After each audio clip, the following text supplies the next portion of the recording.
Let's talk about why the kalam cosmological argument fails. So this is the kalam cosmological argument. First, let's define the variables. B stands for begins to exist, C stands for has a cause, and lowercase u stands for universe. Sabi ng kalam, for all x, if x begins to exist, then x has a cause. The universe began to exist, therefore, the universe has a cause. It's a simple modus ponens and it is formally valid. Ngayon, evaluate natin yung soundness ng premises. Premise 1 says everything that begins to exist has a cause. Sabi ng premise 1, everything that begins to exist has a cause. Ngayon, anong basis nito? Ang basis nito ay observation.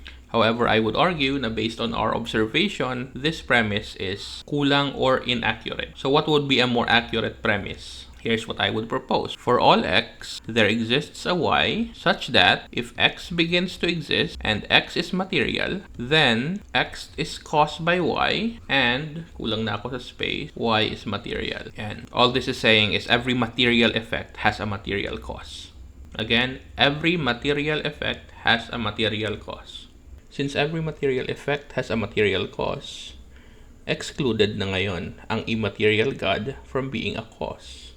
So balik natin yung kalam. For all x, if x begins to exist, then x has a cause. Premise 2 says the universe began to exist.